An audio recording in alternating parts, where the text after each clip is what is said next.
Welcome on into Cardinal Central 365. He's Ethan Hannaford. I'm Luke Slabaugh, wrapping up our Dia de los Muertos celebrations on this Sunday, November the 2nd. Game 7 of the World Series in the books, cinematic, dramatic. Dodgers over the Blue Jays in 11 innings, 5-4. We're going to talk about what made those teams good, what the Cardinals can emulate to potentially get there, and then some consequences of the Dodgers ruining baseball. Congratulations to them on a Game 7 win, the first Game 7 on turf since 1987, Cardinals and Twins at the Metrodome. Ethan Hannaford, people are saying online that this is the greatest Game 7 of the 21st century, World Series wise. What are your takeaways on Oh that? man, game sevens. I gotta. You're making me turn back the clock here. I'm trying to think of the latest game sevens. The 2019 was a pretty dang good one, but this one clears that one easily. What other game sevens have we had? Obviously 2011, but that game in large part was controlled by the Cardinals. In large part, 2001 would be a contender for it. I would imagine Luis Gonzalez, the bloop single over Rivera. I don't know much about that game prior to the final two innings, though. Um, I, I think that this is probably the safe pick. At worst, you have recency bias, and there's one that I'm forgetting. But I mean, when you take into consideration the the so many chaotic moments you had defensively in the series, I saw a tweet last night that said that this is the game six. This is like the version. How do I want to put this? Game seven last night was like the defensive version of Game 6 of the 2011 World Series, where there was just crazy moment after crazy moment, someone stepping up in a big way, game on the line, game could have been over if the play wasn't made right there, and it was constantly made. Whether it was Miguel Rojas stumbling, throwing, making the play at the plate, Will Smith's foot coming up off the plate clearly, but then reaching back just in time for a spike to reach before the foot of Isaiah Kiner Falefa reached the base. Whether it be Andy Pajes running over Kike Hernandez to make that play to end the ninth inning. I mean, there was so many moments late in that game. I mean, both teams having the bases loaded with one out and not being able to score. There was a lot of really good defensive baseball last night. There were some blunders. There were some opportunities, definitely for the Blue Jays to win that series as well. And I think that one's going to haunt Toronto fans for a long time. But and I think that the majority of baseball fans that have their head screwed on straight are going to be saying the same thing here. What a phenomenal World Series! The wrong team won it, which sucks because I don't know a lot of people that wanted the Dodgers to win this. I had a few people that were like, "Well, I don't want a Canadian team to win the World Series, so I'm cheering for the Dodgers." Uh, that's fine, but you were in the large minority. Most people, I think, did not want the Dodgers to win this World Series. So, I mean, such a fun World Series. You had the 18 inning game in Game 2. I mean, outside of, it felt like in large part these games were back and forth. I know Game 1 was a little bit of a beatdown. Game 2, Yamamoto went off. But, you know, in large part, this was a really hard fought, back and forth series. Both teams, given everything they had. And I'll just say this. This morning, I am glad I'm not a Toronto Blue Jays fan because going through all of that just to fall literally an inch short is that's gonna be painful. But what a World Series it was! A treat for your average baseball fan because man, that was fun ball, a lot of fun ball.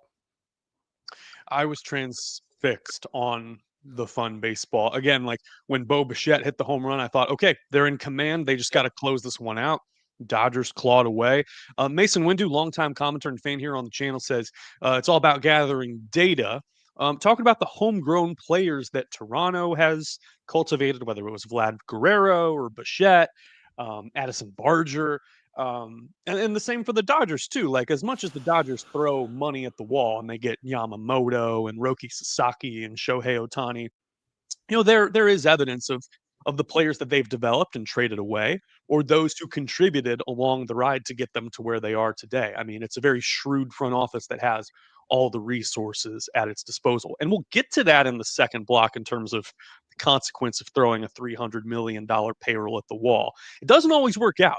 There have been many teams that have tried to buy a World Series and fail.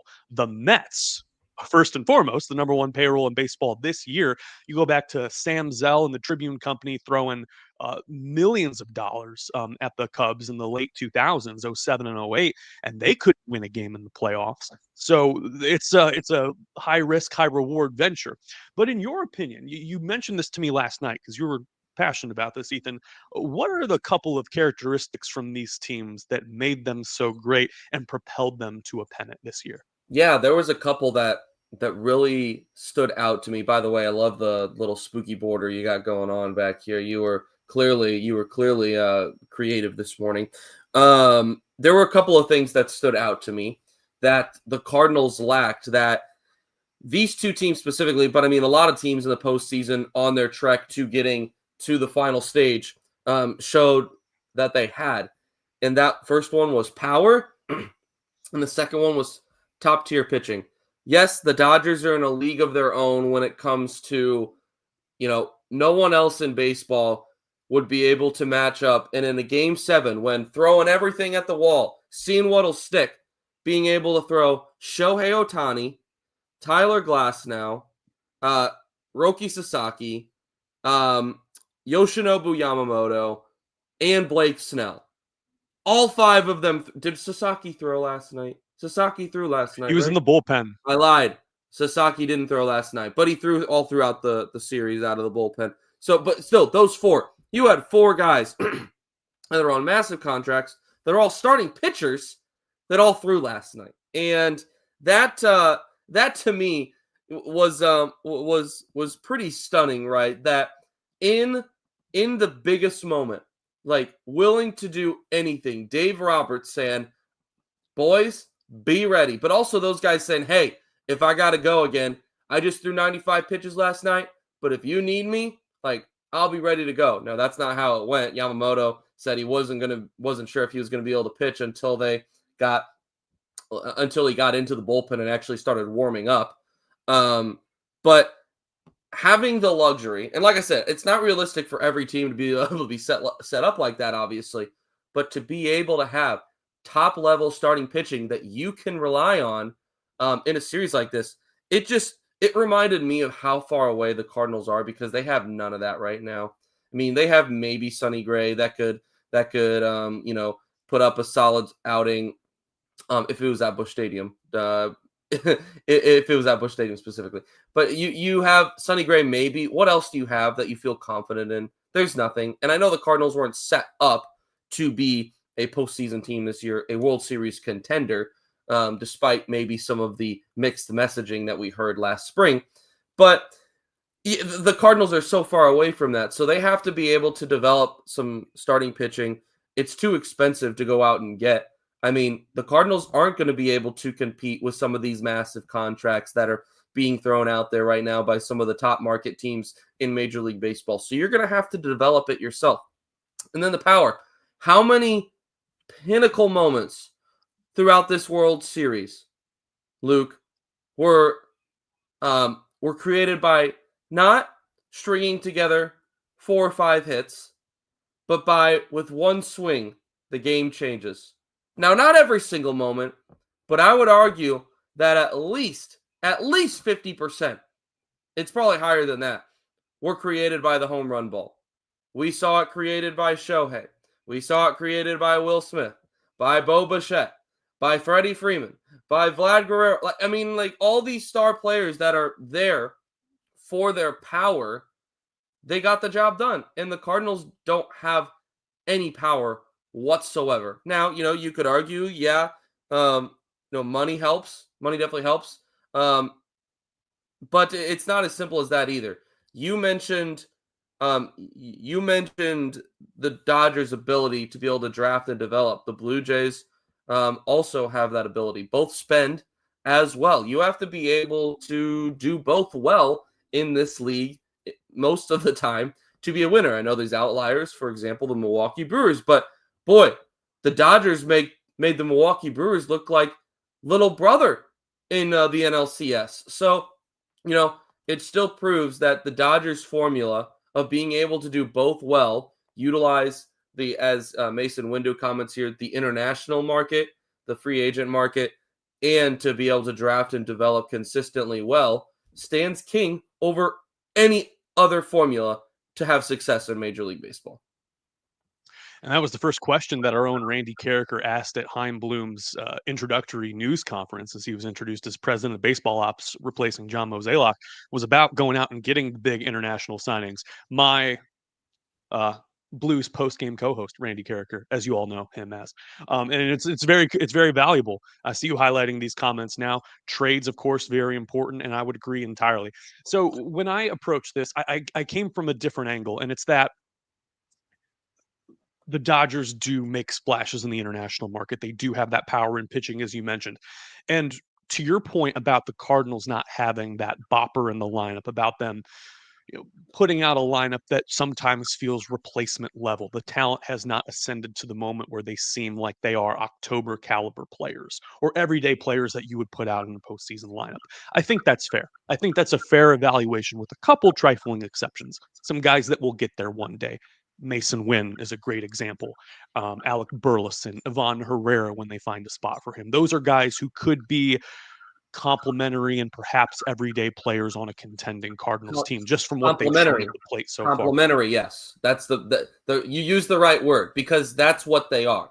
They are not going to be that Vlad Guerrero, that Shohei. They are not the superstar. Sorry if I cut you off. No, you're absolutely right. And so when I look at this through the lens of the players who came up last night for the Dodgers, we're talking Miguel Rojas. Not a slugger. He's been hitting average, above average the last couple of years, but in a complementary role. Did not hit for anything in the postseason. And in the top of the ninth comes up clutch when they're 2 outs away from losing that game. That's Dave Roberts pushing the right buttons.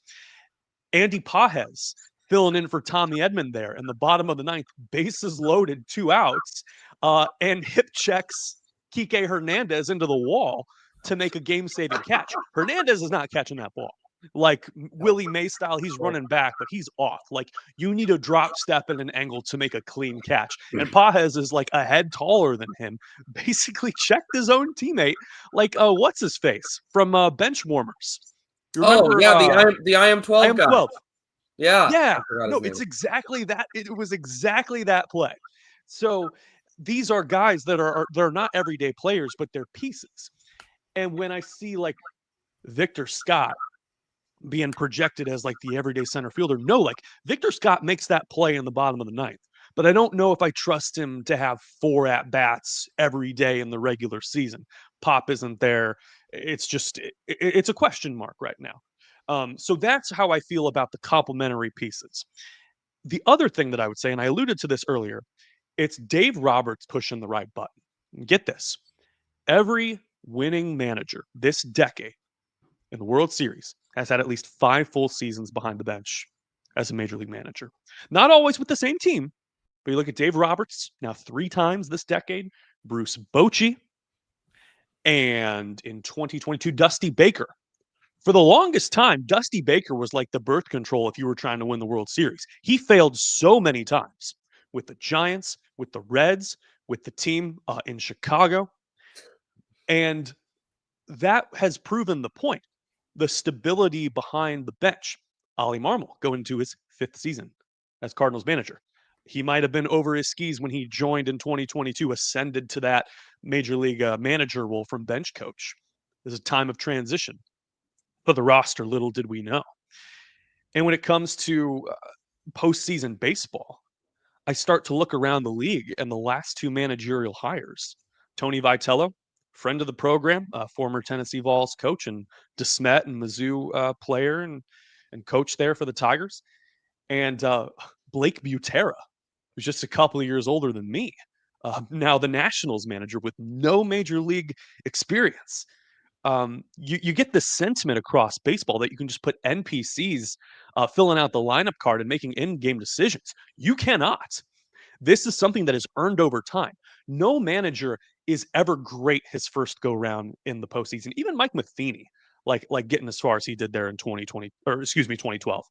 There are there are layers to this. Dave Roberts got torn apart his first 3-4 years behind the bench just because he was given this great roster and given all these resources, and the Dodgers came up short time after time.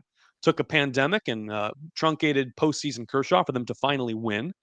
And now he's looking, I mean, he is a Hall of Famer. He is a lock for the Hall of Fame. You would say the same. It's not a big ring culture in baseball, but Freddie Freeman, Hall of Famer, put it on lock. Kershaw is definitely going in. Shohei Ohtani, lock at this point. This is, I mean, it takes some stability. It takes a culture built over time. This constant pulling of the strings and the dugout staff, you need a constant voice down there. So, vote of confidence there. But those are my two things. Any thoughts in reaction to that?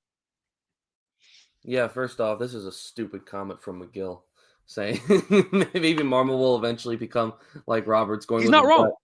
But Not wrong. I mean, as far as being able to be in the big moment, but I feel like Ali Marmol more than ever the last 2 years has rolled with his gut as far as his ability to be able to manage so many one-run games closely, to utilize his bullpen to his advantage. I don't know. I push back on that comment.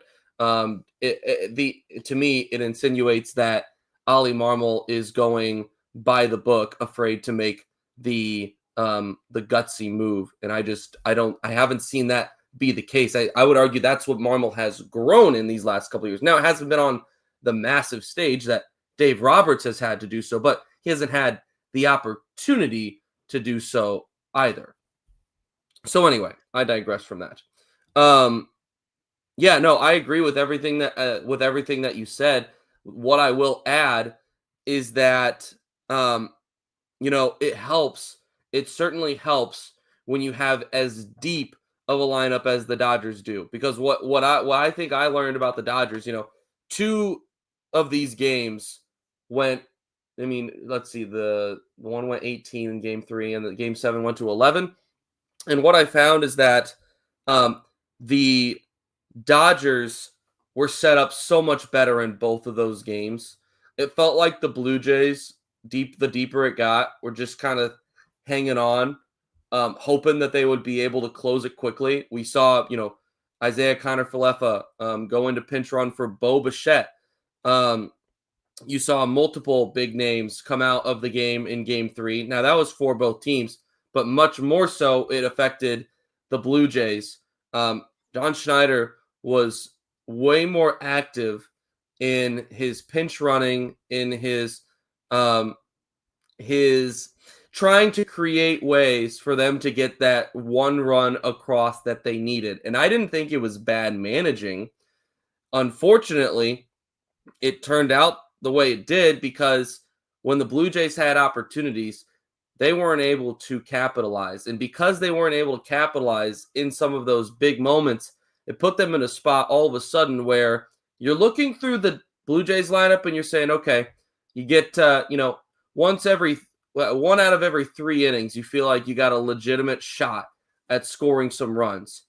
That's not the case with the Dodgers lineup. Dave Roberts managed his lineup in both of those extra inning games to where his stars, now it helps when you have 4 Hall of Famers in your lineup, don't get me wrong, but he managed to where his lineup was constantly the deeper one, the more dangerous one, where it felt like every inning was an opportunity to score. Obviously, once you get to the top, you got Shohei, but then I mean it spreads all the way to the 6th spot when you have Teoscar Hernandez. I mean, Andy Pages hit how many home runs this year, and he wasn't even in the lineup consistently. So it just goes to show how deep that Dodgers lineup is. Dave Roberts, I don't know if I'm giving him credit for that specifically. I think he just trusted that eventually his lineup was going to be able to get it done. And Schneider, probably looking at that lineup, looking at his own pieces, said, we're gonna have to get this done sooner than later because they have the advantage long term, and that proved to be the case. I don't think that Schneider pressed the wrong pieces necessarily in the situations where he pressed those pieces. His team just wasn't able to step up in the big moment, make the big play, and put the closing finisher move on him, unfortunately. That finisher move can only be developed over time, and I think our commenters have alluded to that as well. Andy Pages, by the way, 4 hits in 51 at-bats in the regular season, none of them over the fence. Missouri, get ready. We're talking about DraftKings. We're talking about gambling. The wait's almost over. DraftKings Sportsbook, America's top-rated sportsbook app, is coming soon to the Show Me State. New Missouri customers can download the DraftKings Sportsbook app today when they go live. Just place a $5 bet to unlock $300 in bonus bets starting November 17th. That is in 15 days, if you can count. You can create your DraftKings Sportsbook account in Missouri. Get ready for launch day on December 1. DraftKings Sportsbook brings everything you need to elevate your game day, including live in-game betting, lightning fast payouts, and endless ways to get in on the action, all right from your phone. And when they go live in Missouri, you'll be betting with the Sportsbook app trusted by millions, safe, secure, and with fast money withdrawals. Download the DraftKings Sportsbook app now and grab $300 in bonus bets with just a $5 bet when DraftKings goes live December 1. In partnership with DraftKings Sportsbook, the crown is yours. Let me play that jangle. Gambling problem? Call 1-800-GAMBLER. 21 and over. Physically present in Missouri. Eligibility restrictions apply. Bonus bets expire 7 days after issuance. Excludes customers who redeem pre-launch sign-up offer. Terms at sportsbook.draftkings.com/promos. Sad I never have to say that disclaimer ever again. There's another side to this coin, Ethan Hannaford, that you mentioned to me last night in passing, and it is that the Dodgers kind of broke baseball. Like, it was the self-fulfilling prophecy that the team that is notorious for spending the most money, despite their payroll for 2025 being second with all the deferred money to Shohei Ohtani, Dave Roberts doing the "let's get 4 more wins and really ruin baseball" quote. It was a self-fulfilling prophecy. The Dodgers are back-to-back champs for the first time since the Yankees did at the end of the 1990s and the year 2000 in the Subway World Series. This is a bad look for baseball, not discounting the fact that the Toronto Blue Jays did spend $240 million on the payroll, and it is 5th highest in baseball this season. They are the largest market in Canada. There is a reason why Saskatoon does not have an MLB team. Toronto, big city, metropolis, we love. But it is true that the Dodgers have this reputation as the people that bought the World Series. What are the consequences and the fallout from this back-to-back title run that the Dodgers are on? Yeah, and the question that I was processing this week is how far does it have to go for LA to really do the damage? Is the damage done even if they get eliminated early by Philadelphia? Is the damage done if they play a hard-fought series with Milwaukee Brewers, but the best team in the regular season in the National League ends up making it to the World Series? Does it do the damage if last night the Toronto Blue Jays are the team that comes out on top? Let's say if Will Smith's foot did not retouch home plate when Isaiah Kiner-Falefa was sliding God, in, or if that would Andy have been the Pages, worst. unbelievable, or if Andy Pages doesn't decide to tackle his left fielder, Kike Hernandez. What happens if the Dodgers don't win last night? Does it change anything? And here's what I've come to the conclusion of. I don't think even if the Dodgers don't win last night, it changes the direction that baseball is heading. And the direction that baseball is heading is a lockout following the 2026 season. Because there are some people out there that are on the train that baseball needs a salary cap, as it looks like our commenter Jay is here with the old Chief Illini logo in the corner. How about that? Haven't seen that in a minute. Missed that logo. But he's arguing that there should be a salary cap. There are people out there also that would say that a salary cap is not the answer. Owners and players could not be more polar opposite on this. Now, the question being, are the Dodgers ruining baseball? To a certain extent, because they are creating this desire in some that salary cap is necessary when it never has been up to this point. We haven't had how long you just mentioned the number. How long had it been since we had repeating champions? 98, 99, 2000 New York Yankees. I mean, it had been 2.5 decades since we had seen it happen. So, baseball, as far as champions go, there is not a sport that offers more parity. It is, all, in my opinion, it is also the only major sport that does not have a salary cap or floor. This is going to be a continued conversation and argument. I have a feeling it's going to stretch out over a couple of years, even. But here's the reality: is that what the Dodgers did. Some fans out there, not just fans, some teams out there looked at that and said, this is just absolutely ridiculous. We can't keep up with this. How are we supposed to have any sort of chance of winning when that is happening? And, to a certain extent, fair point. Now, I have much more opinions on this than just that, but I completely agree with the sentiment that the Dodgers, in the way in which they conducted this, right or wrong, are the reason that we are likely to see a lockout after the 2026 World Series. I agree with that point. I think this is a moment for influential players in the game, not unlike the report of Bryce Harper when Rob Manfred came into the Phillies clubhouse, told him to GTFO. I feel like those are conversations that need to be had, and Yeah. There needs to be like a presence on either side of this argument. There are also people that would argue, I think the Colin Cowherd types would say that it's more of a salary floor needed for Major League Baseball teams. That is a lot harder to implement, especially when you get to the markets like Pittsburgh and wherever the Athletics play these days. Owning a baseball team is not a profitable venture when you deal into the taxes involved, zoning. There's the payroll is an infinitesimal part of what goes into owning a baseball team. And Mason Windu making another good point here. Two large markets. LA, the number 2 market in the country. Toronto would probably be up there in terms of like 2, 3, 4 when it comes to sizing up against the DMAs of other major markets. Like the Yankees Dodgers World Series last year, someone argued was good for baseball. And that depends on your idea of competition. I do want to push back on this idea that there's parity in baseball. From the results, yes, they haven't had a repeat champion since Joe Torre and Derek Jeter and the Yankees and those great rosters that were also constructed well. It's worth reminding people that the Yankees haven't had a losing season since the early 90s. I believe it was 92. So 33 years of winning baseball. Even they are trying to, I mean, a couple of years ago could just barely manage 82 wins, but they've got the infrastructure there in place.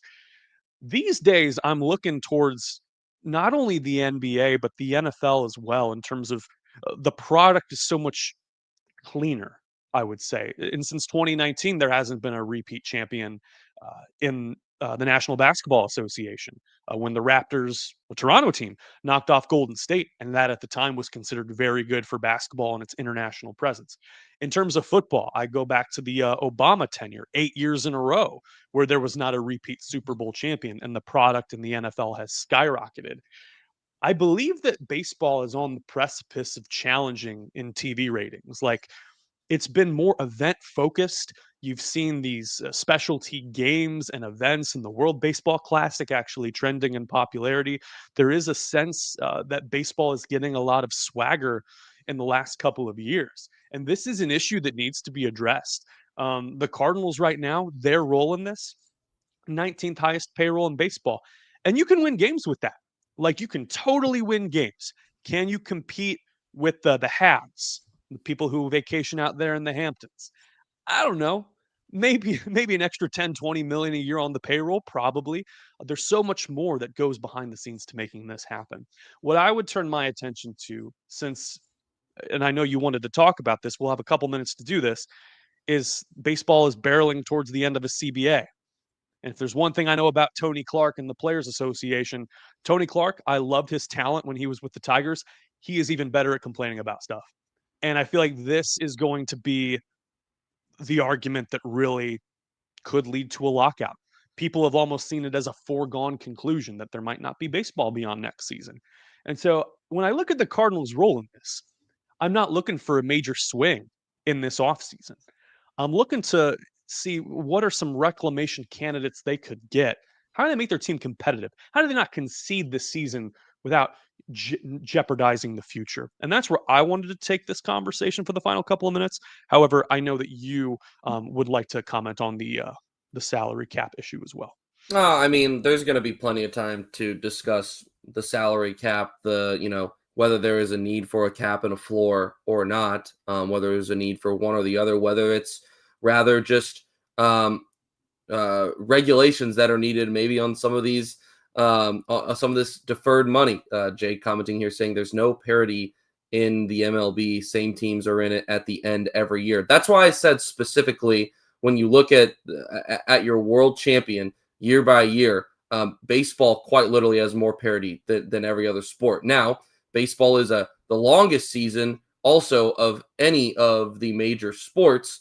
So yes, over the regular season, you are going to see some of the same teams have success. The one thing I'll say about this, because this would turn into a long conversation if I really got into it, is that I don't know if the right answer is in its entirety punishing the Dodgers for doing everything they do right in their organization. The Dodgers are by far, it's not even close, the best ran organization in Major League Baseball. They are. They constantly, despite spending all this money, have one of the best, if not the best, prospect systems in baseball. But they also constantly find the right pieces. Now, it helps when you have the pocket that they do. But for a long time now, the Dodgers have been have had excellent systems. They have a very detailed front office. They do things the right way. And I think that, and I don't know if the answer is because the Dodgers do things well, we punish them. And that's where the salary cap would come in. I think that there are things that you can do, regulations you can put on things to make this a little bit more realistic. I think the deferred money is I think the deferred money would be comparable to what the Tampa Bay Lightning did with Nikita Kucherov a couple of years ago in the playoffs, where he was on the playoff roster, so therefore he didn't count towards their cap. That's what deferred money kind of feels like to me. Is it feels like a hole in the system now that a lot of teams use, but the Dodgers have taken it to an entirely new level. That's what I would argue there. I think that you can find ways to put regulations on some of these things without putting a cap on a sport that up to this point I don't think has shown a necessity. If you were to ask the question, who is doing more damage to Major League Baseball? Is it the Los Angeles Dodgers or is it the Pittsburgh Pirates? I would argue it's the teams at the bottom of the barrel that have zero interest in spending and haven't spent in a very long time. I digress. I'm going to stop that conversation there. Back to specifically what can the Cardinals do in this offseason that I think would be a step in the right direction. I have zero interest in seeing them going out and signing a superstar. I think that signing a superstar is going to be one of the pieces that tells us that they are there. I don't know if we're ever going to see them put $400 million into a contract, but I think at some point, it wouldn't surprise me if, recognizing where baseball's at right now, if the DeWitts are willing to say, okay, we're willing to open up the checkbook now. We're willing to put this much in to try and get this guy. That wouldn't surprise me if we see that at some point. I still don't think we're going to see it, to the extent that some of these guys are getting insane contracts. But if we are to see that, I think that's going to be one of the final pieces of the puzzle. What I think is much more realistic to happen is that we see, similar to what you say, the Cardinals try and add several more of those, complementary pieces. I think back to the 2011 team, the 2013 team, and what made them so good. Obviously, it helps when you have Yadier Molina, when you have Chris Carpenter, when you have Albert Pujols, when you have Lance Berkman, Matt Holliday. But who ended up being such important pieces of that team? It was Ryan Theriot, Nick Punto. It was Skip Schumacher. It was, did I say John Jay. Alan It was Craig. Kyle Loesch. It was Alan Craig. It was these complementary pieces that the Cardinals had that remind me of what a lot of the Blue Jays pieces have been in large part. Now, I'd argue some of those guys are levels above what some of those players I just named were, but the Cardinals didn't just have the star power. The Cardinals had these complementary players that knew what their job was and constantly performed and stepped up on the big stage. And I think that they have some pieces that have the potential to be that. But if you're able to add to that, I think that that would go a long way from a fan's perspective of being able to trust that Chaim Bloom is moving things in the right direction. Right direction could take multiple avenues. One thing that I wanted to get in this episode, I think we got to do it next week. Samuel Howe is taking the words out of my mouth. Parkway Central alum, Mizzou Tiger, he of the Nooning Tree neighborhood in historic Chesterfield, Missouri. Max Scherzer said that he wants to pitch in 2026.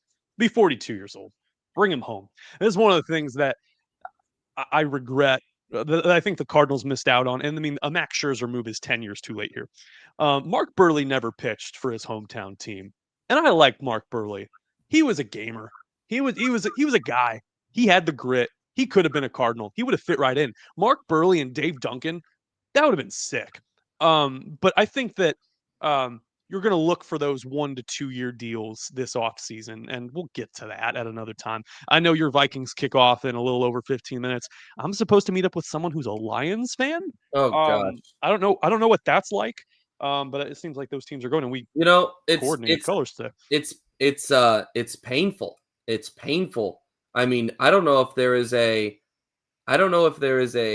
organization out there that has endured more heartache than the Detroit Lions. So, despite being a Vikings fan, I have some love for Dan Campbell and them finally being able to have some success. I don't hope they win today, but if they just happen to, be making a playoff run, you won't find me necessarily cheering against them. All right, final thoughts as we wrap up this discussion on this Sunday, November the 2nd, wrapping up Dia de los Muertos, and looking ahead to this Cardinals offseason. Well, we're finally here. We have hit day one of the off season. Well, is it technically day one? Because, last night the game did go beyond midnight. So it was November 2nd. So it's today day one, tomorrow day one. Regardless, it's the off season now. I'm just wondering if it's day 0 or not. That's really all that I'm wondering.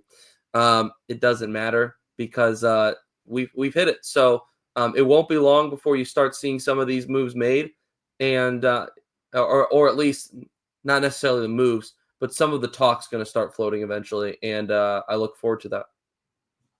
Look forward to it as well. He's Ethan Hannaford. I'm Luke Slabaugh. This has been STL Sports Central. Cards Central 365. Hope you have a wonderful Sunday. We will see you next week. The show and content on STL Sports Central brought to you by DraftKings. The crown is yours. Have a wonderful Sunday.